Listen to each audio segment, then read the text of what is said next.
Welcome to Environmental Law course, dear viewer and learner. Today we are going to discuss the legislative framework of Water Cess Act of 1977, and the genesis of this discussion permeates into the feeling that the Supreme Court, in one of the leading judgments relating to Ganga pollution municipalities case in Kanpur, have expressed in a mood of gloom that although the parliament and state legislature have enacted many laws imposing duties on central and state board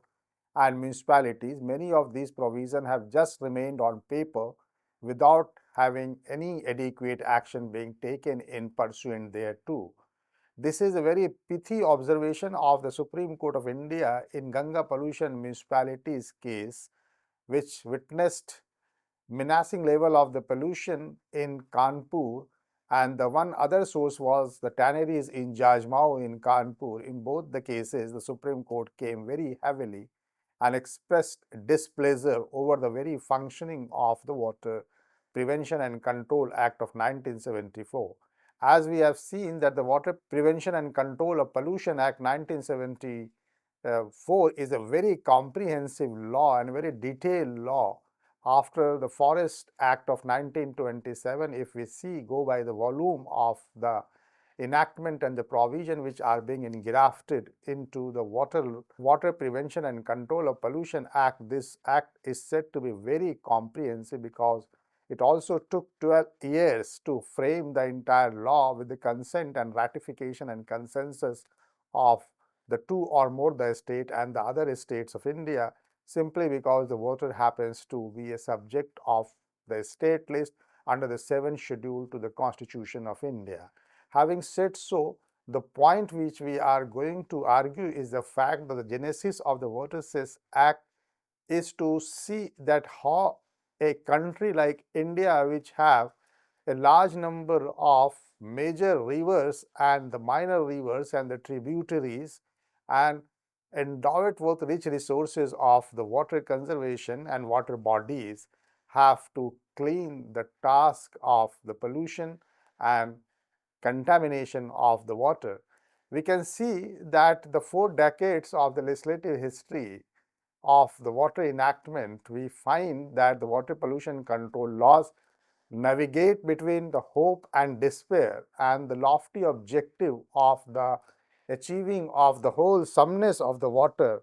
is, and the water quality remains largely unfulfilled because of variety of reasons, might be the systemic institutional infirmities as pointed out by the Supreme Court in Ganga pollution case, as well as the legal lacunae which have crept into, and the gigantic enforcement challenges which the Central Pollution Control Board, State Pollution Control Board, Joint Board, Commissionerate, and as well as the expert committee are facing. The Water Prevention and Control of Pollution Act 1974 is a law which have a stupendous task of monitoring of national aquatic resources at more than 507 locations, and major, minor rivers and tributaries, 415 on rivers and 24 on groundwater, 26 on lakes and 32 on canals, creeks and drains. This presents a holistic picture of the implementing mechanism and the enforcement challenge of the authorities constituted under the Water Prevention and Control of Pollution Act vis-a-vis the Environment Protection Act 1986, and there is a large range of the defaulting industries which has been identified going by a very old data that is of 1997. We have seen that 2026 defaulting industries,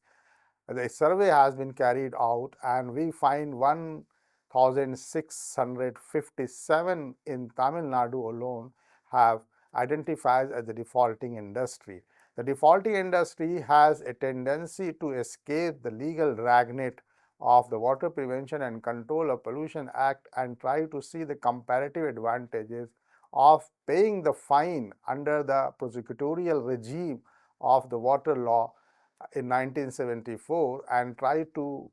continue the obnoxious and the toxic pursuits of contaminating the water and earning the profit. So, by and large, we see the success story of the Water Act is very marginal, and that marginal rate of success in preventing the water pollution in this country through the board action, largely it comes heavily against the small industry and lesser to the medium industry, and so far as the large industries are concerned, the big fishes always escape. The net is kind of a scenario. With this genesis of the genesis of the Water Cess Act, what we want to convey by this opening and prefatory remarks is the fact that the entire task of monitoring of the water prevention and control of pollution requires a great financial resources and adequate pumping of the money. To that end, the Cess was introduced in 1977, and we see that the Water Cess Act, Water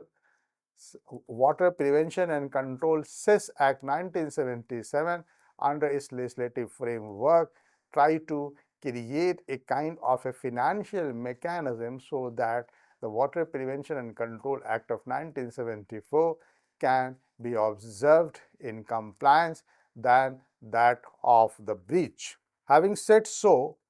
we are going to discuss that what, how, and in what ways that the financial framework for the pollution control which has been envisaged under the Water Cess Act is going to work upon. We see that the Water Prevention and Control of Pollution Cess Act 1977 have continuously reformed and supplemented by the amendment in 1992 and 2003, which establishes a financial mechanism to augment resources of the central and the state board. The Water Cess Act 1977 reflect incorporation of polluter pays principle, and in that sense try to recognize a limited sense of what we can call upon is to the market based instrument or MBIs in controlling and in preventing and controlling the water pollution. It tries to liberate itself from the prosecutorial strategy which is based on command and control regime control regime of the water law of 1974, and it tries to appear to mix the relative and absolute advantages of the precautionary principles, as we have seen in the last lecture in while discussing on section 33 of the Water Prevention and Control Act 1974 and section 33A of Water Prevention and Control of Pollution Act. And then we have realized that at one place the Water Act tries to incorporate the precautionary principle in matters of apprehension of accident untoward any kind of an event, of having a noxious and poisonous contamination of water, and suggesting the remedial measures, and uh, to realize its expenses of cleaning and reclamation of the water resources from the defaulting industry, have in fact have witnessed that it incorporate not only the precautionary principle at one hand, it also incorporate the polluter pays principle. Nonetheless, the Water Prevention and Control of Pollution Act, largely driven by the model of the command and control and fines and imprisonment, and applying the criminal law analogy of search and seizure, entry and inspection, and then it clamped its prosecutorial strategy to bring the defaulting industry to the task and prevent and control the water pollution. Now, that question has been raised by the experiences of the working of the Water Act 1974. Therefore, the Water Cess Act, while trying to become self-reliant in matters of finances and the money, have tried to see more merit in the market-based instrument than that of any kind of the criminal law model which has been employed in the environmental law as well as the water law. A cursory glance over the Water Cess Act of 1977 reveals that there are 17 sections and 2 schedules comprising provision relating to levy and collection of the cess, affixing meter, furnishing of the return, assessment of the cess, and the question of the rebate of the industry. The Water Cess Act tried to proceed that the proceeds of the Water Cess Act will directly be deposited to the Consolidated Fund of India under the Constitution of India under Article 266. And this Consolidated Fund of India is a very important fund that needs a kind of some discussion that what is the logic, because in slides to come we will take that issue of having some kind of a financial autonomy in relation to prevention and control of water pollution, but to see the seriousness of the legislature in engrafting provision of realization levy and the realization of the water cess, then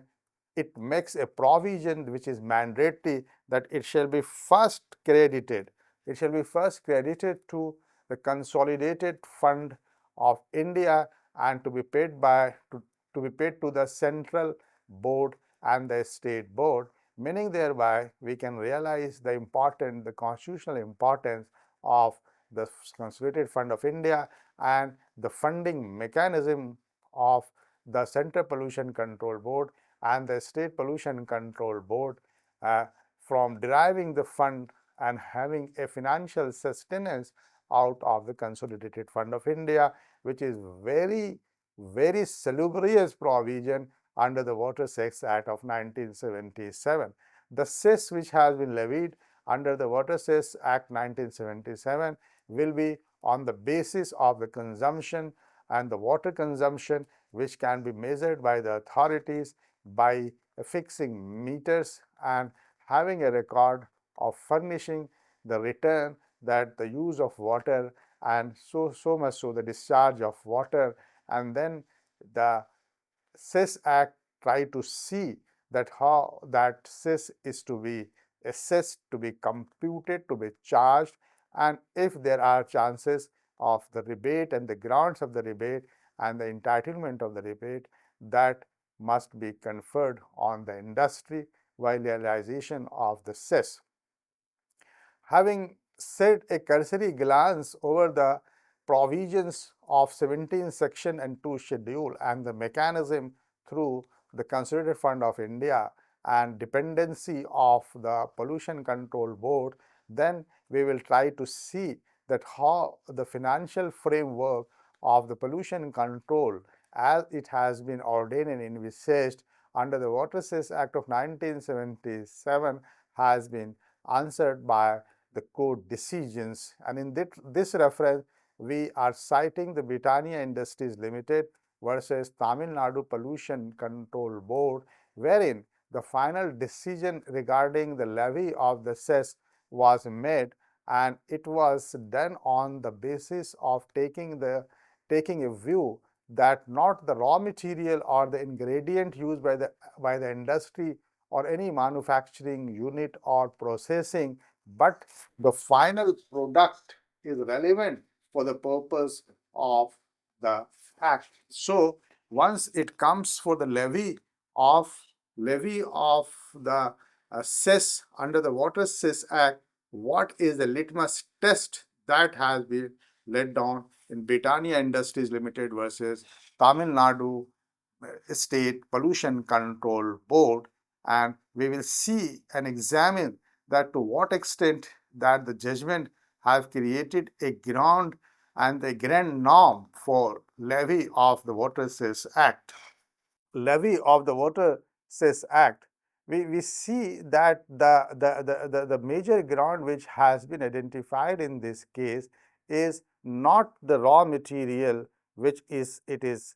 accumulating. It is not the ingredient used by the industry. It is not the manufacturing process of the industry, but the idea of imposing the Water Cess Act under 1977 law is ultimately the final product. So, that is the consideration for determination and realization of the water cess under the act for the purpose of taxation. Then in another leading case, here we can see that these two cases, what we are going to discuss about the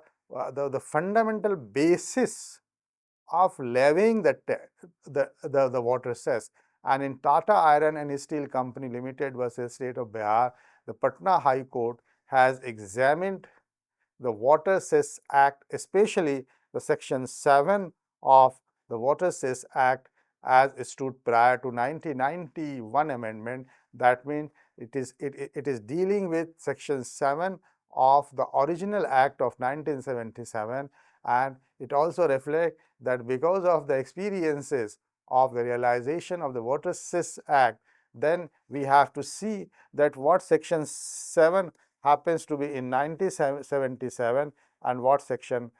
7 happens to be in 1999 amendment. So, we have to see carefully that what are the major differences by the pronouncement of this judgment. Here the point is that the ambit and scope of Section 7 of the Water Cess Act was examined by the Patna High Court, and it laid down that the company claimed the rebate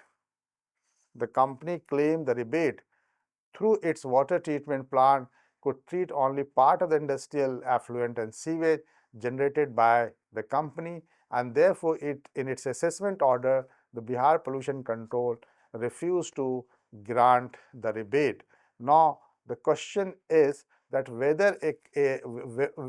installation of the effluent treatment plant result into the rebate of the Cess Act or not, or we can say that the effluent treatment plant is something implicit and inherent to the industry, that before discharging any sewage or trade effluent, it is mandatory on the part of the industry to at least establish effluent treatment plant, and if the company is not in a position to do it all alone, then it can join to common affluent treatment plant. And by going to the affluent treatment plant of its own, if the company is financially sound, if the company is not financially sound, then it can join the pool of the common effluent treatment plant, be that having linked to and having established and having a discharge system through the common effluent treatment plant really result into the rebate or not. The answer was that the Bihar Pollution Control Board have refused to grant the rebate, and the Patna High Court has upheld the, the order of the Pollution Control Board in not having any kind of a rebate in matters of effluent treatment plant. The Water Cess Act 1977, these two cases are of far-reaching significance in the sense that the both industries appears to be very prominent industry, although the first industry, Britannia Industries Limited, was a fast-moving consumer goods, whereas the Tata Iron and Steel Company happens to be a prestigious steel making company of the country. That both the industries appears to be very prominent, but the approach and both the industries appears to be the large industries, not a mid or a small kind of an industry. Therefore, the court's assertion about the basis of computation of the cess is important, that in Britannia Industries case, the raw material, the ingredients and the manufacturing process is not a kind, not the ground, but the final product is ground for the levy of the tax, whereas seeking rebate on the ground of the effluent treatment plant installation is also not a good defense to avoid the liability under the Water Cess Act of 1977. With this now, we move to Water Cess Act and we try to see that what is the financial framework, and in this regard we come across that the Water Cess Act, as it has been mentioned, that it contains 17 sections and two schedule. So now we are going to see the schedule. Because of the brevity of the discussion, we just refer to the grounds of the levy of the water cess, and the industries which are provided under the schedule first are the industry number 1, the metallurgical industry, which deals with ferrous and non-ferrous metallurgical operation, mining, ore processing, and in industries which is consuming significant water resources is the metallurgical industry. Then the other category of the industry appears to be the energy and chemicals, which include petroleum, petrochemicals, coal, power generation, be that thermal, diesel, hydel, and fertilizer industry. And the third category of the industry is the manufacturing sector, textile, cotton, synthetic, semi-synthetic, paper, cement, ceramic, and engineering industry. And the four categories of industry is the processing industry, processing of animals or vegetable products, including milk and meat, hides, skin, agricultural product, and their waste. This reflects that all the four industries are going to be levied water cess on the basis of the polluter pays principles in a limited sense, and as well as it also try to impose the water cess in a limited sense of the market-based instrument. What remains important by the perusal of the specified industries under the schedule first is to see that the basis, the crux and the basis of the levy of the water cess under the law, under the schedule industry in the schedule first will be either will be determined by the polluter pays principles and to be determined by the market based instrument. So the polluter pays principle plus market based instruments are to be applied by an analogy, and in reality under the Water Cess Act for the industries in schedule first. Then we will devote our discussion, as we have seen in the case of Tata Iron and Steel Company Limited versus the state of Bihar. So most of the industries has a tendency to avoid the cess and claim exoneration, either exoneration or rebate, and then industries which are in habit of claiming exoneration or the rebate, how these industries are going to be viewed from the lens of the judicial interpretation of section 7 of the Water Prevention and Control within bracket and Cess Act of 1977. We have seen that the Act itself provides for the rebate of industry installing and operating effective effluent treatment plant. Here, the word effective is very important. What happens generally, the industries are in habit to establish effluent treatment plant, but most of the time the effluent treatment plant of that industry are not working very effectively, and just as a cloak, just as a facade, just to showcase that the industry is already has an effluent treatment plant. So it's not the question that you have an effluent treatment plant, but that effluent plant must be workable and effective. And while creating any kind of financial incentive for the pollution control, then the judicial interpretation has tried to shape whether the effluent treatment plants are effective, or are the industry have undertaken to other environment friendly measures so that they can be entitled the environment friendly measure. In that respect, the establishment of the effluent treatment plant is the one, it's not all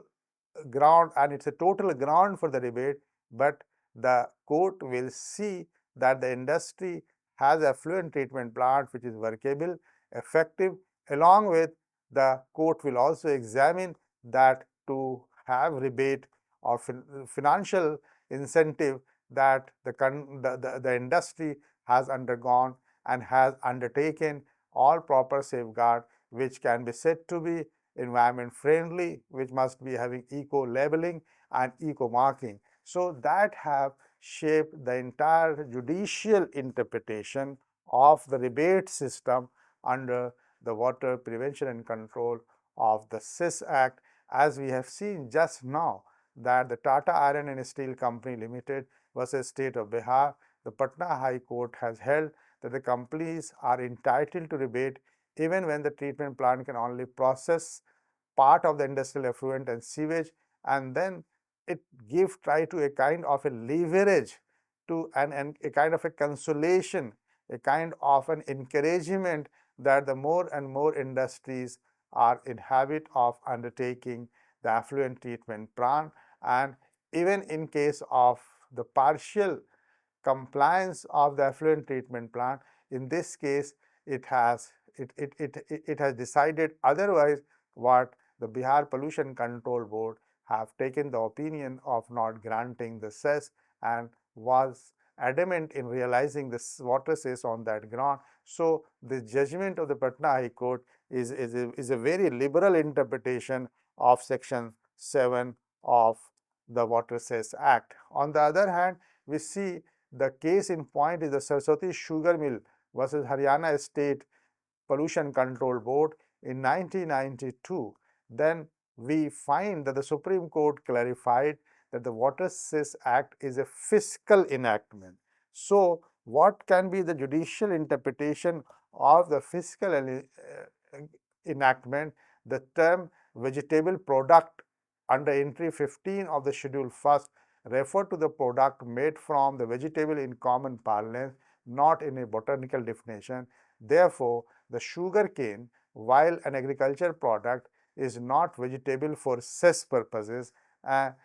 Then the court has examined in a greater detail whether the sugar cane can fall within the definitional ambit of the vegetable for the cess purposes or not, and the court has found that the entry 15 of Schedule 1st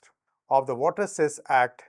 is something different. The vegetable product have a different connotation, and the sugarcane industry, by any kind of analogy, is not falling in line of the entry 15 of the Schedule 1st of the Water Cess Act. Therefore, the cess cannot be imposed. In another case, we have just discussed that the Britannia Industry versus Tamil Nadu Pollution Control Board, the Supreme Court established that the final product is ultimately the determining test for the cess liability and not the raw material, not the ingredient, not the wheat flour, not the milk powder, but the biscuit should be taken as the final product, and the ground for levy of the cess is the final product, not the intermediate and the raw material. Having perused these cases and we try to see the judicial interpretation of the rebate system, we have a feeling that the judiciary have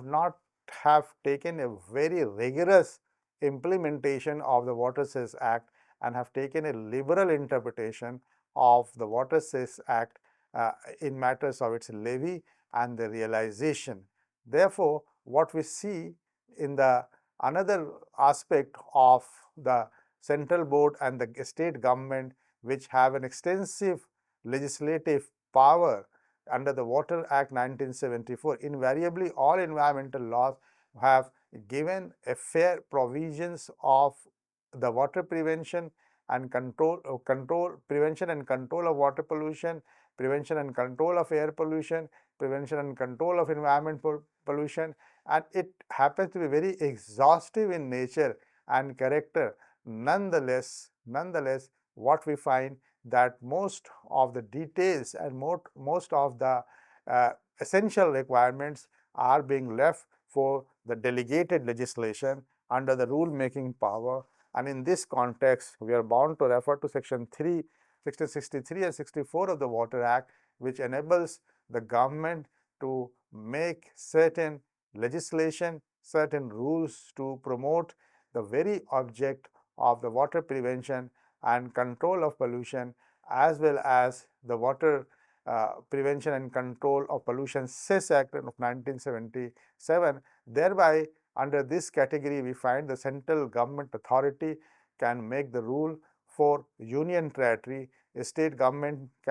is empowered to make rule for all kinds of functioning, including the consent application, including the procedure,